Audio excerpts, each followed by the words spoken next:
여호와께서 택하신 자라는 제목으로 말씀의 은혜를 함께 나누기를 원합니다.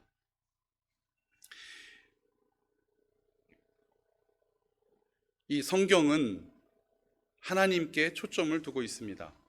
수많은 인물들과 수많은 사건들이 계속해서 나열되지만 결국 성경은 그 사건들을 말하고 싶은 것이 아니고 그 인물들을 말하고 싶은 게 아니라 하나님이 어떤 분이신지를 우리에게 말씀하여 주시기를 원하십니다.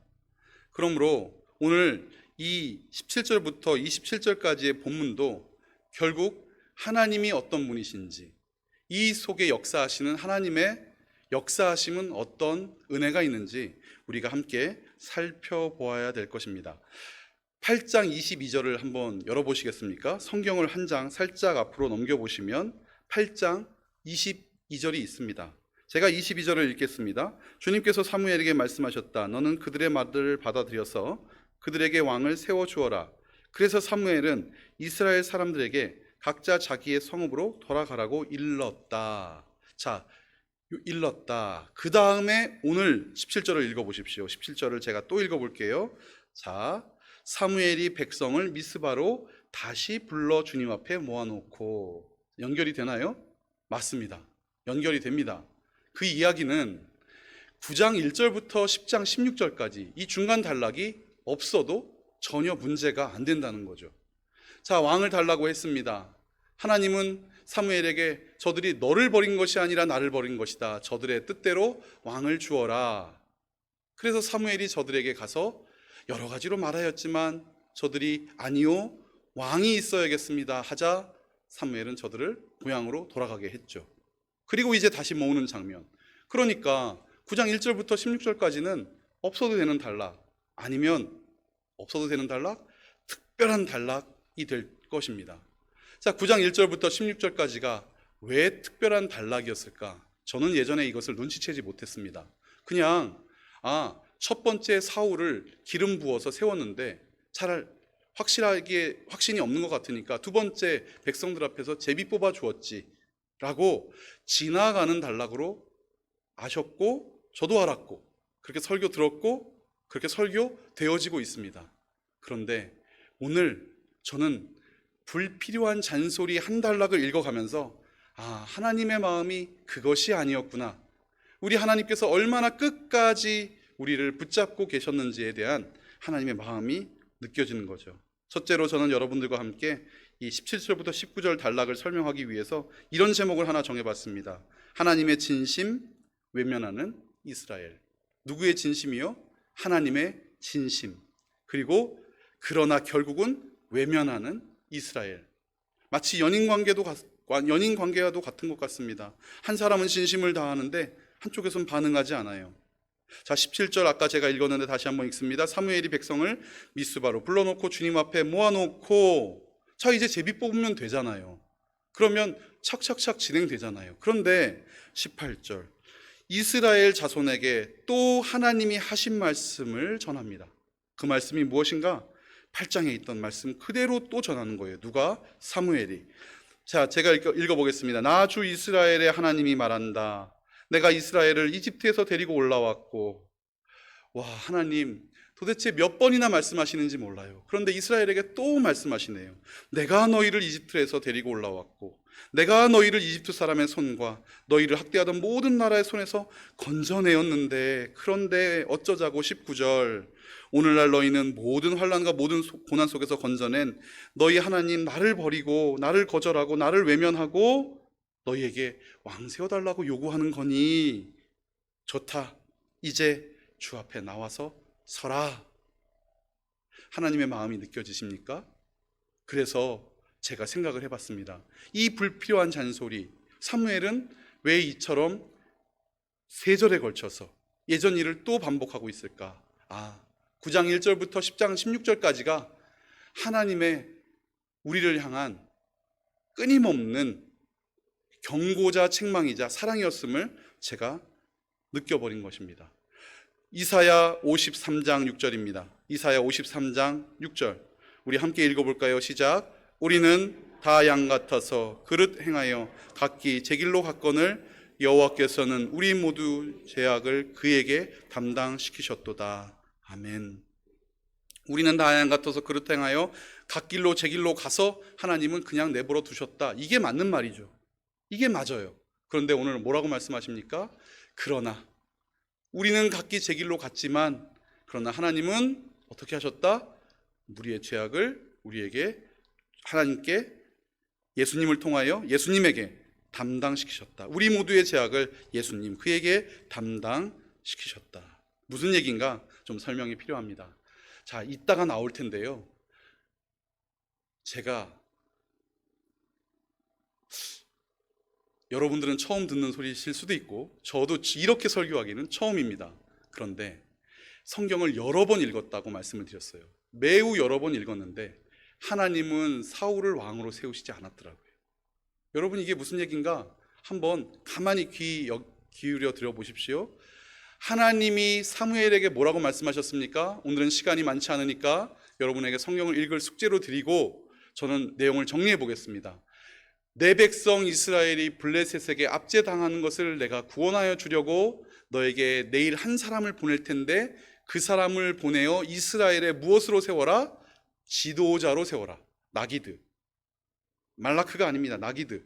지도자로 세우라고 하신 거예요. 하나님은 9장 1절부터 10장 16절까지 블레셋에 억압받는 이스라엘을 위해서 지도자를 세우라 하신 것입니다. 그러자 사무엘이 사울을 불러서 종은 먼저 앞으로 가라고 해놓고 그에게 뭐라고 말합니까? 하나님께서 너에게 기름을 부어 영도자, 지도자로 세우라 말하셨다. 이제 너에게 세 가지 징조를 줄 텐데 이것을 다 보면 너는 하나님의 마음을 따라 가서 블레셋을 공격하도록 해라.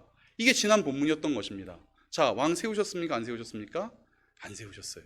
싫어서요? 하나님이 왕 되고 싶으셔서요? 에이, 그런 분이 어디 있습니까? 여러분, 하나님은 그런 분이 아니세요. 왕으로 군림하려고 하시는 게 아니에요. 하나님은 어떤 분이시죠? 예수님은 어떤 분이십니까? 오늘 성령님은 어떤 분이세요? 우리를 섬기고 우리 가운데 중보하시고 우리를 돕는 분 아니겠습니까? 그는 우리에게 섬김으로 우리에게 군림하러 오신 게 아니라 우리를 섬기러 오셨고 십자가를 지러 오셨다고 예수님은 말씀하셨을 그 하나님. 그런데 오늘 사울은 어땠습니까? 세 가지 징조를 다 보았습니다. 그리고 블레셋 진영에게 가까이 가기도 했습니다. 그러나 결국 그는 아무것도 하지 않고 자기 고향으로 돌아가 버립니다. 여러분이 만약에 음식을 차리셨어요. 잡채도 하고 갈비도 하고 이만큼 차려놓고 이제 학교에서 돌아올 우리 아이, 직장에서 돌아올 내 아들, 딸을 기다리고 있습니다. 그런데 이 아들, 딸이 딱 돌아오더니 주머니에서 하나를 딱 꺼내놔요. CU에서 산 도시락 아니면 사발면 하나를 딱 꺼내놓더니 나 이거 먹을 거야. 여러분 그러면 어떻게 하십니까? 그래, 너 그거나 먹고 이렇게 안 하시죠. 끓여줍니다. 끓여줘요. 이거 먹는다고 했으니까 끓여줘요. 도시락 열어줘요. 물도 떠다줘요. 그리고 한 숟갈 딱 뜨면 옆에 있다가 뭐라고 말씀하세요? 야, 그거 그만 먹고 이 잡채 좀 먹어봐. 이 갈비 좀 먹어봐. 여러분 하나님께서 지금 뭐 하고 계시는 거예요? 왕 원하니까. 얘네들이 왕을 가지면 안 되는데 물론 이후에 왕을 주실 것입니다. 사무엘상 16장을 보시면요, 내가 한 사람 너희에게 왕 줄 만한 사람을 보았는데 딱 찍어서 말씀하세요. 이 왕이란 단어가 거기서 나오거든요. 그 사람이 누구요? 다윗. 예, 하나님은 이미 왕을 주려고 작정하셨어요. 그러나 아직 아니잖아요. 그러니까 사울을 지도자로 삼아서 블레셋을 쳐 이기게 하시고 저들에게 평안을 주신 후에 때가 되면 하나님의 방법과 하나님의 때에 왕을 주시기로 생각하셨는데 저들이 왕 달라니 사발면 사왔으니 일단 차려는 주십니다. 그러나 그래도 이거 먹어보면 안 되겠니? 저거 먹어보면 안 되겠니? 오늘 사울을 지도자로 세우셔서 그가 블레셋을 치게 하셨죠. 그러나 치지 않습니다. 나란 일을 말씀하셨지만 가서 자기 삼촌에게 나란 일도 전해주지 않아요. 자, 어떤 일이 있었습니까? 아무 일도 없는 거예요. 그러자 하나님은 이제 어쩔 수 없이 왕을 세울 계획들 속에 하나님의 일을 진행시키십니다. 18절, 그래서 내가 너희를 모든 나라에서 건졌다. 19절, 그러나 너희는 나를 버렸다. 여러분, 하나님의 진심이 느껴지십니까? 그러나 이스라엘은 끝까지 외면하죠. 여기까지 말했으면, 이 참으로 여러 번 거듭되는 사무엘의 말을 들었으면 이스라엘 백성들이 예, 저희가 잘못한 것 같네요. 왕은 하나님의 때에 세워주세요. 그만. 아니요, 저들은 그러지 않습니다.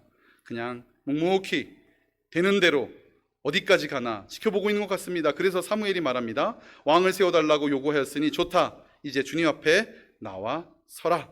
20절입니다. 사무엘이 이스라엘의 모든 지파를 앞으로 나오게 합니다.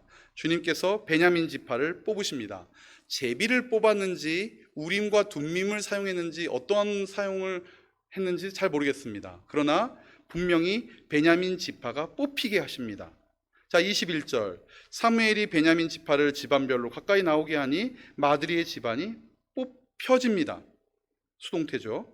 그리고 마드리의 집안 남자들을 앞으로 나오게 하니 기스의 아들 사울이 뽑혀집니다. 자, 사람들이 어떤 마음으로 모였을까요? 하나님께서 왕 주신다고 했고 모였으니 제비뽑기까지 하니까 아, 오늘 왕이 드디어 나오나 보다. 그런데 한 사람이 뽑혔어요.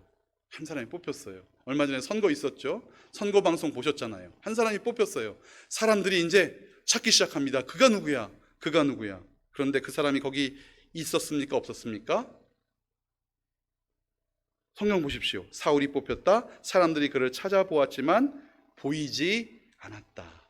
자, 여기서 그런데 우리는 문맥을 하나 좀 읽어야 되는데 사울이 자기가 뽑힌 걸 알고 숨었을까요? 처음부터 따라는 왔지만 지파별로 모이라 하시니 따라는 왔지만 처음부터 숨어서 피해 있었을까요?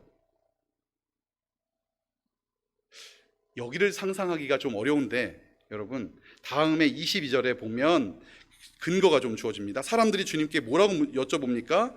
그 사람이 여기에 왔습니까? 자, 이 얘기는 그 사람이 여기에 온 줄을 보았다는 말입니까? 못 봤다는 말입니까? 아직까지 못 봤다는 거죠.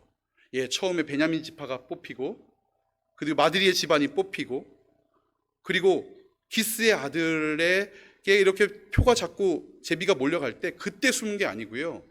처음부터 분장을 하고 왔는지 짐짝 속에 숨었는지 아니면 저 멀리서 따라왔는지 숨어 있을 목적으로 그가 사람들 눈에 안 띄었던 거예요. 그러니까 사람들이 뭐라고 물어요? 그가 온 거는 맞아요?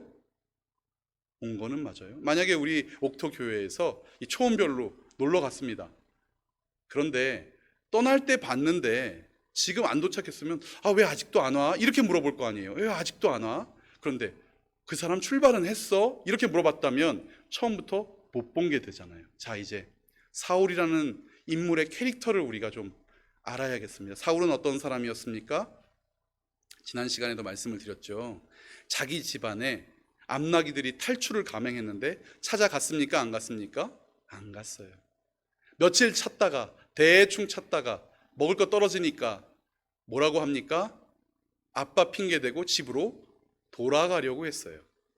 그리고 선지자를 찾아가서 물어보자고 하니까 그것도 가기 싫어서 드릴 돈이 없는데 라고 핑계댔어요.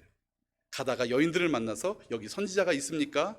하여간 사울은 그런 사람이었습니다. 하나님께서 기름을 부어 세 가지 징조를 보여주셨습니다. 그리고 하나님의 뜻을 따라 블레셋 군대를 치게끔 하셔서 기회를 주셨는데도 그는 꿈쩍도 안 한 사람입니다. 오늘 사울은요, 왕 되고 싶은 마음이 그리 없었나 봅니다.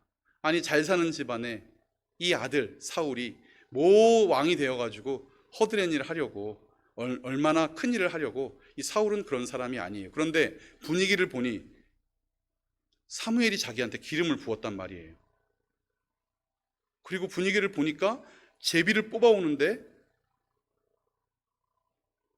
이 제비를 뽑으러 모이는데 이거 잘못하면 누가 걸리겠다?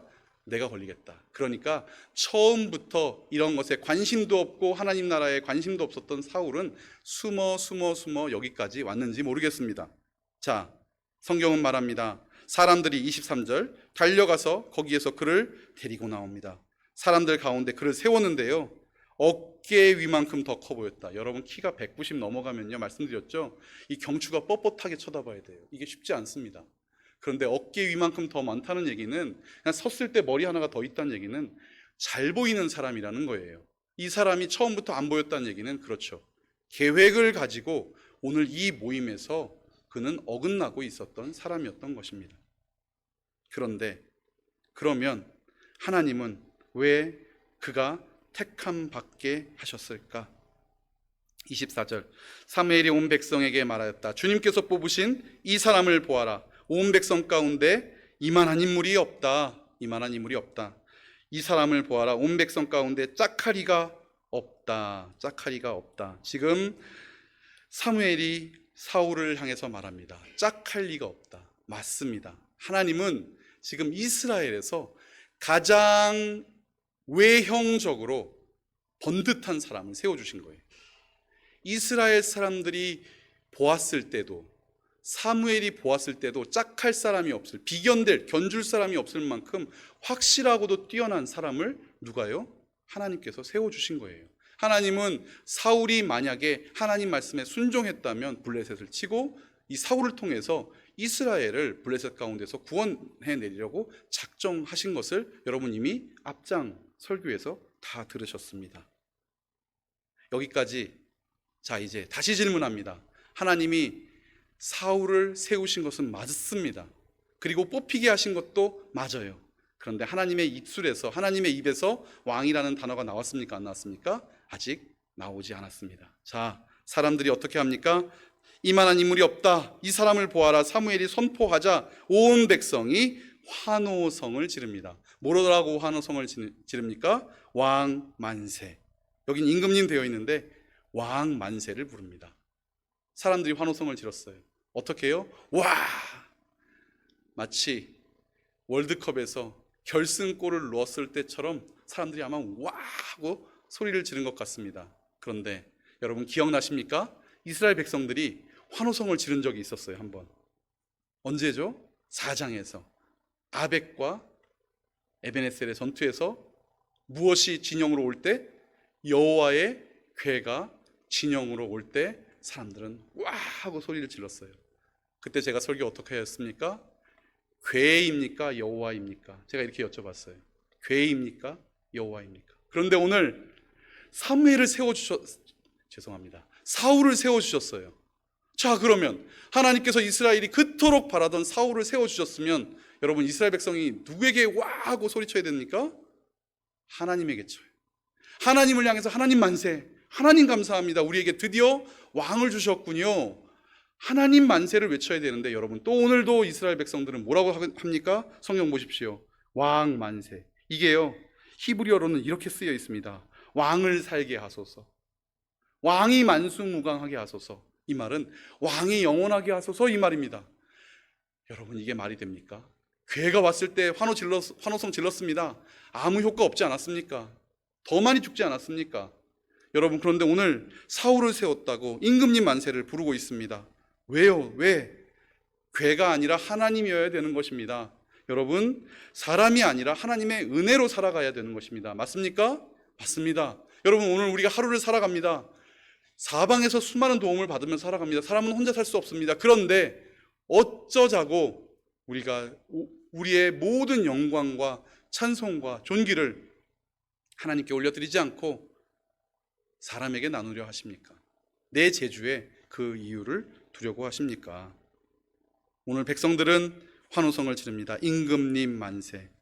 스가랴 4장 6절 말씀입니다. 스가랴 4장 6절 말씀. 만군의 여호와께서 말씀하시되 같이 읽어볼까요?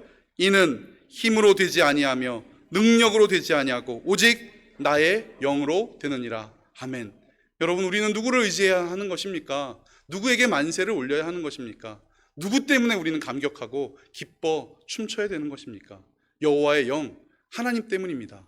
그런데 오늘 우리는 가끔 아니면 종종 세상을 향해서 만세를 외칩니다. 그래 잘됐어. 그거야. 그게 맞지. 아 드디어. 여러분 아니요. 하나님께 영광을 돌려야 되는 것이죠. 오늘 이스라엘 백성들은 또 하나님께 영광을 돌리지 않습니다. 저들은 자기의 요구가 이루어진 것을 보고 또 임금님 만세만을 외치고 있습니다. 그런데 오늘 저는 이 단락을 이렇게 정리하면서 이런 제목을 붙여봤습니다. 두 번째, 한 사람을 찾으시는 하나님. 어떤 하나님이요? 한 사람을 찾으시는 하나님. 에스겔 22장 33절 말씀입니다.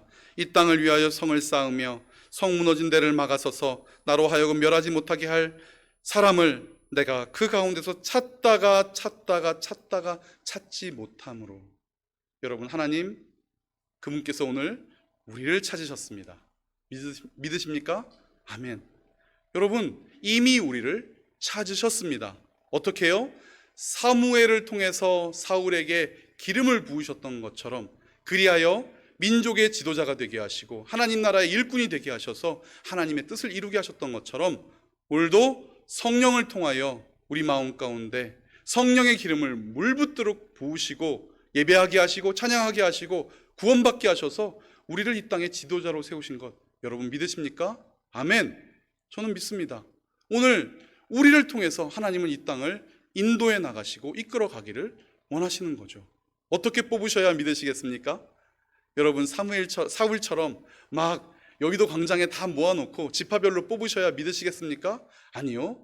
우리 가운데 이미 사울에게 주셨던 세 가지 표징보다 더 많은 증거를 우리에게 인생 가운데 주지 않으셨습니까?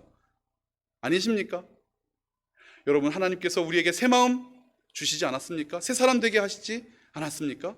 그러면 여러분, 지파별로 나와서 제비 뽑지 않더라도 우리가 지난 시간에 본 것처럼 사울에게 마음 주셨을 때 하나님의 뜻을 따라야 했던 것처럼 오늘 우리에게 마음 주실 때 우리는 그 길을 따라가야 되지 않겠습니까? 그런데 우리는 어쩌면 가끔 사울 같을 때가 있습니다. 마음도 주십니다. 새 사람이 되게 하신 것도 알아요. 머리에는 성령의 기름이 흘러 넘칩니다. 성령의 새 옷을 입히셨어요. 그런데 바빠요. 직장 일로 바빠요. 세상 일로 바빠요. 내 아이도 챙겨야 하고 내 남편도 챙겨야 하고 내 자신도 챙겨야 하고 그래서 어쩌면 오늘 주께서 주신 마음은 저리 하고 하나님께서 주신 마음은 저리 하고 내 앞가름만 하고 있는지 모르겠습니다. 여러분, 오늘 하나님께서 우리를 찾으셨습니다. 한 사람을 찾으셨습니다. 사울을 찾으셨지만 사울은 하나님 뜻대로 행하지 않았습니다. 그러면 우리는 어떻습니까? 우리를 성령의 기름 부으셔서 성령의 사람 되게 하시고 하나님의 나라 군대 장관 세우시고 군사가 되게 하셔서 하나님의 나라 성령의 갑옷을 입게 하셨는데 그러면 우리는 오늘 하나님의 그 뜻을 따라 살아가고 있습니까? 저는 여러분들께 한번 묻고 싶습니다. 제가 지난주에 참 끊임없이 머릿속에 떠올랐던 생각입니다. 내가 입고 있는 옷은 군복인가 예복인가? 나는 오늘 하나님 나라의 백성으로 군복 입고 있나 예복 입고 있나 생각이 많았습니다. 내 입은 옷, 이 예복을 핑계로 전투의 자리에 나가기를 외면하는 바보 같은 미련한 군사 아닌가? 이 군대 얘기하면 제가 불리하긴 하지만 그래도 한번 해보겠습니다. 보니까 이 정복이 있고 군복이 따로 있더라고요. 그러니까 전투복이 따로 있고 예복이 따로 있어요. 그러나 이 예복은 항상 입고 있는 것이 아닙니다. 군사들이 항상 전투복을 입다가 어느 날 행사나 잔치자리가 있으면 정복을 입어요. 항상 입고 있는 옷은 전투복입니다. 여러분, 오늘 여러분의 심령이 오늘 전투복을 입고 계십니까? 예복만을 입고 계십니까? 집에 예복은 많은데 전투복은 한 벌. 가끔 때때로 입는 것이 예복이어야 하는데 가끔 때때로 입는 것이 전투복이 된다면 여러분, 오늘 우리가 사울의 모습을 가지고 있나 다시 한번 교훈을 받아야겠습니다. 25절입니다. 사무엘이 왕의 제도를 백성에게 알려준 다음에 그것을 책에 써서 주님 앞에 보관하여 두고 온 백성을 각자의 집으로 돌아가게 하였다. 자, 저번에 한 번은 돌아가게 하였는데 다시 모아서 뽑았잖아요. 저들이 왕의 만세를 불렀잖아요. 이제 저들은 홀가분한 마음으로 돌아가게 되었습니다. 왜 홀가분할까요? 맞아요. 이제 이방 나라들처럼 왕이 섰으니 내가 할 싸움을 저 사람이 대신할 거고 내가 져야 될 짐을 저 사람이 대신해야 될 것이고 나는 저 사람이 먹을 곡식, 의복들만 대주면 되는 거니까. 자, 저들은 돌아갑니다. 어쩌면 홀가분한 마음으로 돌아가는지 모르겠습니다. 여러분, 우리가 교회 일에 홀가분한 마음을 가질 때가 있죠. 언제 그렇습니까? 전도회 회장 딱 뽑아놓으면 마음이 홀가분해지시지 않습니까? 여러분, 전도회 회장은요, 회장은 원래 명령 내려야 되는 거 아닙니까? 회장이 왜 일꾼이 되어 있습니까? 그렇죠. 교회는 앞선자가 일꾼이 되어야 되는 건 맞잖아요. 그런데 보통 제가 보니까 옥토교회 전도회는 아직 제가 잘 모릅니다. 그런데 회장 세워놓으면 회장 일 다 해요. 좀 많이 하면 총무까지 하고요. 조금 더 하면 회계까지 하나요? 다른 교회들은 그렇게 하더라고요. 그래서 1년 하고 나면 이게 너무 재밌어서 제가 한 번 더 할게요 라고 하는 회장은 한 번도 본 적이 없습니다. 옥토교회 회장님은 내년에 제가 1년 더 하겠습니다 이렇게 할 수 있도록 우리 회원들께서 잘 제가 너무 이상적인 얘기를 하고 있나요? 지금 이스라엘 백성이 그랬다고요. 왕 세워달라고 하고 집으로 돌아갈 마음이 생겼어요. 이제는 모일 일도 없어요. 제가 왕이 다 할 텐데 뭐. 여러분, 하나님 나라 일에 욕심을 좀 부려보시기 바랍니다. 우리 목장은 2주가 아니라 10주 연속으로 하겠습니다. 아닙니다. 제가 그냥 예를 드는 겁니다. 식당 봉사 저희는 10주 연속 하겠습니다. 여러분, 하나님 나라의 일에 욕심을 한번 가져보시면 어떨까요? 2주씩 나눠서 하셔야 됩니다. 자, 온 백성은 집으로 돌아갑니다. 26절입니다. 사무엘이 기브아에 있는 자기 집으로 돌아갈 때 하나님께 감동을 받은 용감한 사람들, 이 용감한 사람들이 깃보르 하일, 유력한 자들인데요, 하나님께 감동을 받은 이란 뜻이 하나님께서 그 마음을 만져주신 이란 뜻이에요. 사울이 기브아에 있는 자기 집으로 돌아갈 때 왕하기 싫어하는 사람이라고 했잖아요. 별로 관심 없는 사람이라고 그랬잖아요. 근데 왕이 돼버렸어요. 왕 만세 부르니까 왕이 된 것 같긴 해요. 그런데 하나님은 참 긍휼의 하나님, 그 옆에 누구를 붙여주세요? 하나님이 마음을 만져주셔서 그 옆에 군사들도 또한 붙여줍니다. 27절, 중요한 마지막 구절이니까 함께 읽겠습니다. 시작.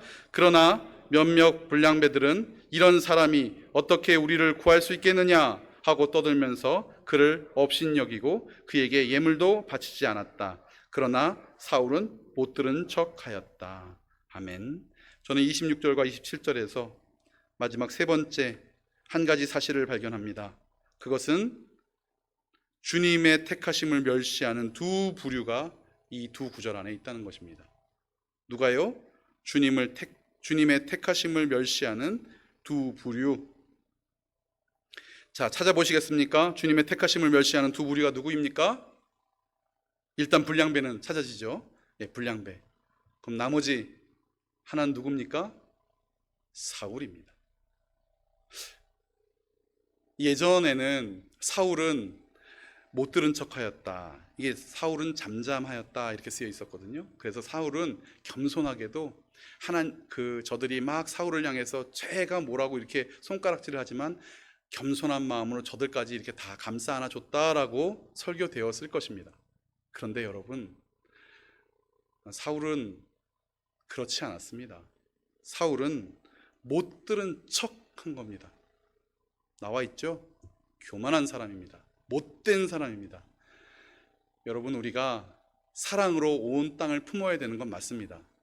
이 땅을 하나님께서 원수도 사랑하라고 하셨는데 내 민족을 사랑으로 품어야죠. 그러나 하나님을 향하여 높아지고 교만하고 죄된 것들이 우리 눈앞에 보일 때 우리가 입술을 다무는 그것은 겸손한 것 아닙니다.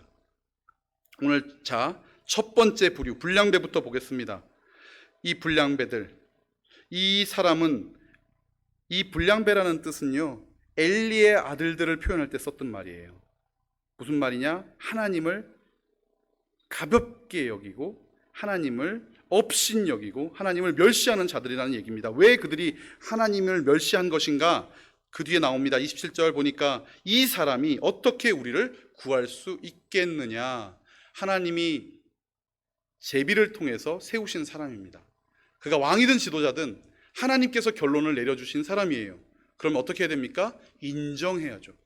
하나님께서 하신 일을 인정해야 되는 거죠. 그런데 여러분 잘못해도 하나님께서 치실 거예요. 잘하면 하나님께서 칭찬하실 거예요. 그러나 하나님의 결정 가운데 저 사람이 어떻게 하겠느냐, 그를 업신여기고 그에게 예물도 바치지 않았다는 것은, 여러분, 이것은 하나님을 향한 반역인 것입니다. 하나님의 선택에 대한 반기는 반역인 것이죠. 그러므로 이 불량배들은 하나님의 택하심, 주님의 택하심을 멸시하는 부류인 것입니다. 그런데 문제는 사울입니다. 하나님께서 자기 집으로 돌아갈 때 하나님께서 그 마음을 만져주신 용감한 사람들까지 붙여주셨습니다. 자, 옆에 무엇이 생겼어요? 혼자가 아닙니다. 호위병이 생겼어요. 군대를 이끌게 되었단 말이에요. 그러면 군대를 가지고 가서 그들을 최소한 처단하지는 못할 망정 단단히 경고해야 되지 않겠습니까? 네가 어찌하여 하나님이 세운 자를, 하나님이 선택한 자를 함부로 여기고 네가 주께 예물을 드리지 않느냐? 그런데 오늘 사울은 잠잠하였습니다. 못 들은 척하였습니다. 여러분, 우리가 관계전도 참 좋습니다. 그렇죠. 맛있는 거 해다 주고 좋은 관계를 쌓아서 교회 앞으로 인도하는 것 좋습니다. 그러나 우리가 그 어느 때든가 주께서 기회 주시는 대로 우리는 무엇 해야 됩니까? 입술을 벌려 주의 주되심을 선포해야 되는 것이 우리의 응당 마땅한 바입니다. 하나님이 어디 있느냐? 하나님이 어디 있느냐? 하나님이 어찌 이 나라를 다 다스리겠느냐? 왜 이 나라의 왕이 하나님이라고 하느냐라고 할 때에 우리는 입술을 벌려 저들을 향하여 천지를 창조하시고 오늘도 우리의 죄악 가운데 예수 그리스도를 보내셔서 우리를 구원하신 그분만이 우리의 왕이심을 선포하기를 주저한다면 여러분, 그것은 어쩌면 사울과 같은 태도이며 불량배보다 더 못된 태도이고 주님의 택하심을 멸시하는 태도인 것입니다. 우리를 왜 택하셨다고요? 우리에게 왜 성령 주셨다고요? 우리를 왜 구원하셨다고요? 우리를 사랑하시니까.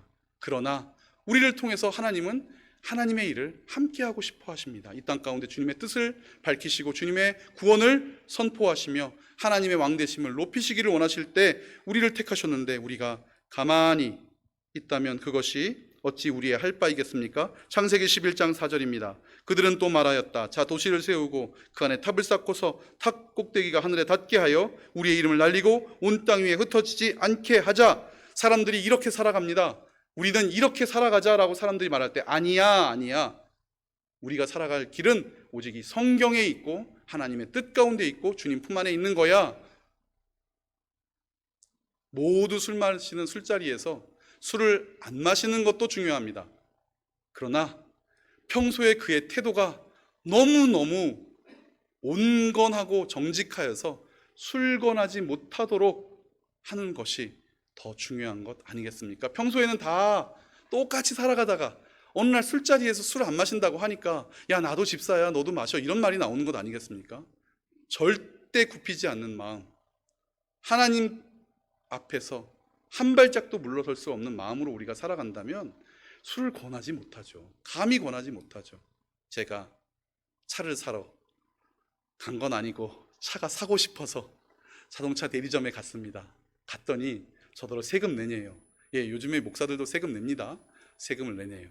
예, 냅니다. 60개월 무이자로 할부로 이 차를 팔 테니까 저더러 재직증명서랑 이런 거 떼오래요. 근데 저희 어머니가 해가서 이렇게 얘기를 했더니 식구가 그러면 절세하는 방법을 알려주겠대요. 어머니 주소를 하루만 여기다 갖다 놓고 동사무소 가서 이걸 떼어가지고 이렇게 갖다 내면 그러면 더 깎인대요. 100몇십만 원이. 그렇게 하래요. 그거 다 한대요. 제가 그 집에 갔겠습니까? 안 갔겠습니까? 예, 다시는 안 갔습니다. 왜냐? 그 집을 소개시켜준 분이 우리 교회는 아니죠. 이제 쟤네 교회죠. 저 예전 교회 집사님이신데 우리 목사님 갈 테니까 잘해주세요 이랬다는 거예요. 아니, 내가 목사인 줄 알면서 나한테 범법을 지시해? 이 집은 안 되겠구나. 제가 그 집 아직도 영업하고 있는데 절대로 차 살 일이 있어도 그 집은 안 갈 겁니다. 감히 그리스도인에게 불법을 권해? 여러분, 저희가 잘 살아야겠습니다. 하나님 앞에서 우리는 입술을 크게 벌려야겠습니다. 올바른 방법은 아니지만 예전에 한참 유행할 때 예수천당 불신지옥, 여러분 기억나시죠? 제 가방에다 예수천당 불신지옥 그 마크를 붙이고 지하철을 타면 모든 지하철에 저를 쳐다보는 것 같았어요.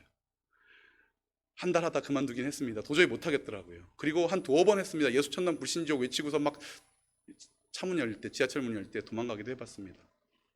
여러 가지 판단의 근거는 있습니다. 이것이 옳다 그르다, 지금 그것 얘기하려고 하는 것이 아닙니다. 여러분, 우리에게 마음 주실 때 우리는 입술을 벌려 주를 전해야겠습니다. 주를 선포해야겠습니다. 사울처럼 잠잠한 것이 하나님을 인정하는 것이 아니라 성령 부어 세우신 우리임을 우리가 인정한다면 이 땅 가운데 우리는 바른 그리스도인으로 살아가야 하는 것이죠. 여러분, 하나님의 진심이 느껴지십니까? 바른 왕을 세우기 위해서 지금은 아닌데 그래서 지도자를 세워주고 싶으셨어요. 영도자를 세워주고 싶으셨어요. 그래서 기름도 부으셨어요. 작동하지 않아요. 외면하였어요. 사울도 외면하였고 이스라엘도 외면하였습니다. 여러분, 이 사실 속에 오늘 우리는 우리를 찾으신 하나님을 만나봅니다. 우리에게 성령 주신 하나님을 만나봅니다.